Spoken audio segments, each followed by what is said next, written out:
Mike, thanks very much for joining us.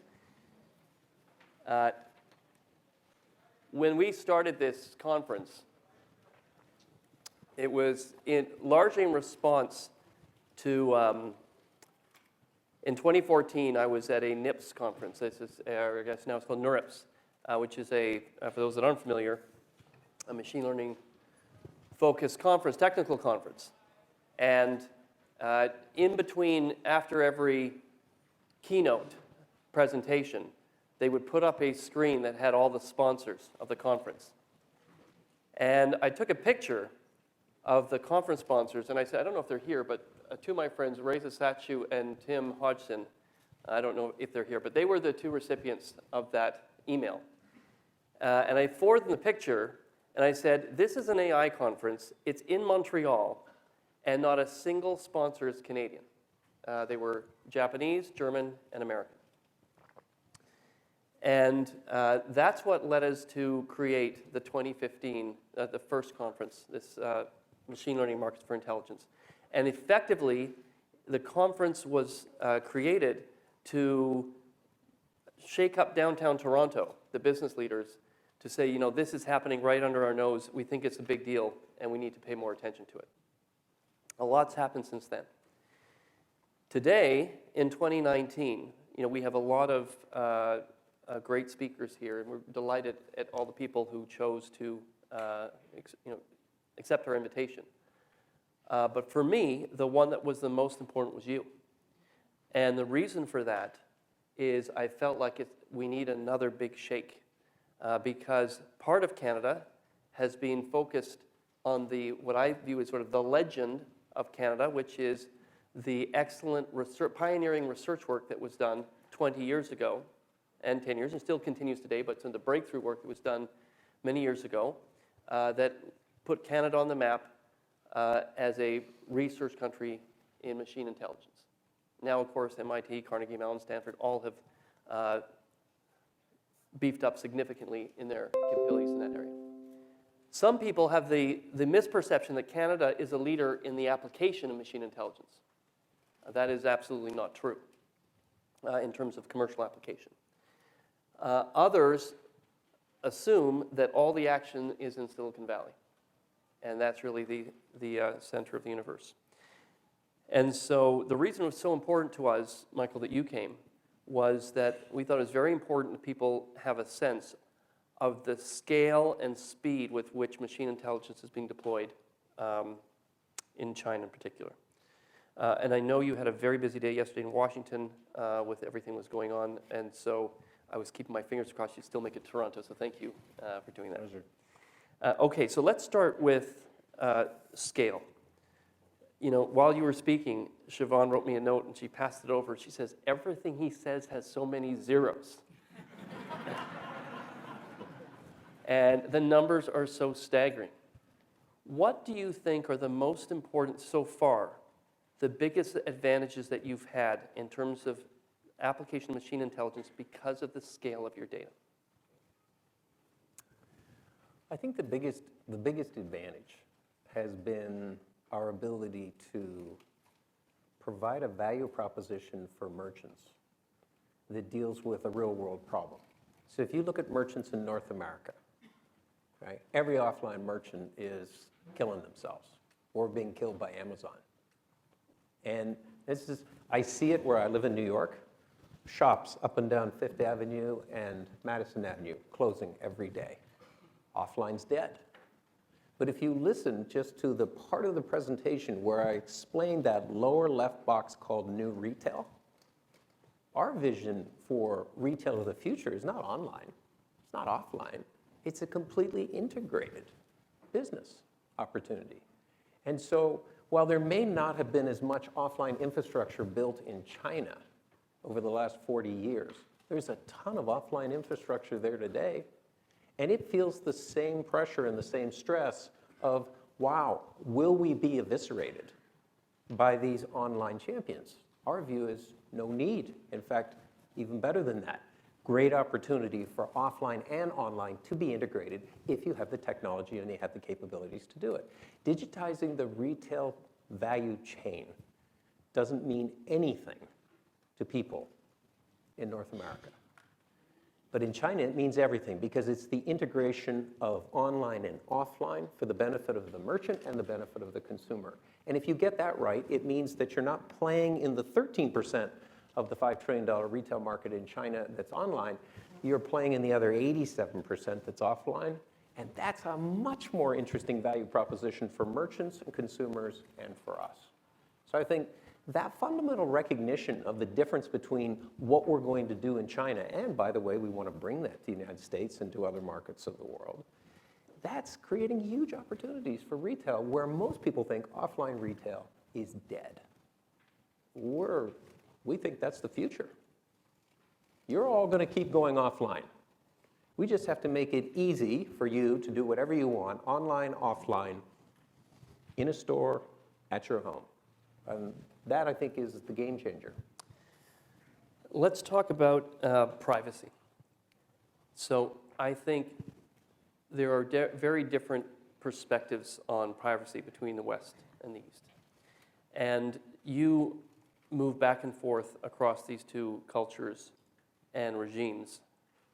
What do you think the West doesn't fully understand with respect to, and of course the reason privacy matters here is because it is a significant impediment to data, to training models, AI models. What do you think the West doesn't understand about the perspectives on privacy in China? I think that the West thinks that people in China don't care about data privacy.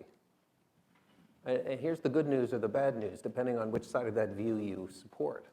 People in China care just as much about their data privacy and what happens to their data as people in the in the West. And let me reinforce that. When we see what's happening here with data leaks and data that shows up in places that it shouldn't be, we think, wow, the systems and the capability for managing data, particularly in social networks, less so in commerce networks, is pretty poor. And so some of the criticisms have been labeled at Western corporations for data leakage and the ability to protect data, I think are probably warranted. Now, I draw a distinction between social networks and commerce networks because commerce networks are typically built more secure by virtue of payments infrastructure that needs to be in place and embedded in the system in order for commerce to take place. But as social networks move towards commerce networks or social commerce, right, this is going to become a much bigger issue. And you see this. You see the hearings that are taking place in Washington today, not today, but around this period of time. People are very concerned about it. In China, where is the evidence of a major data leak? There aren't any. And believe me, if there was a data leak on our platform, everybody would know about it. And the government would be the first people to start talking about it. So this is something that is fundamental to the trust of almost 800 million consumers on our platform. The other difference is we share our data with the merchants because we're a platform, we're not a retailer. So it's not our data, it's the merchant's data. But it's all anonymized.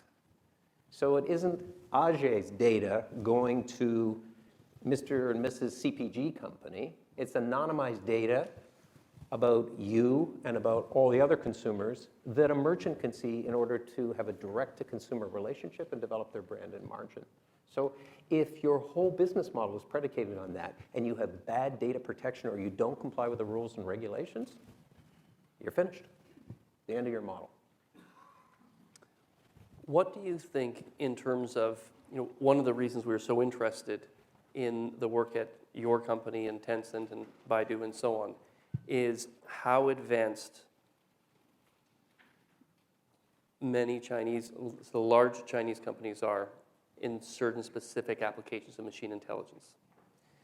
And companies in the West, in many settings, particularly in domestic markets, are not yet really facing direct competition.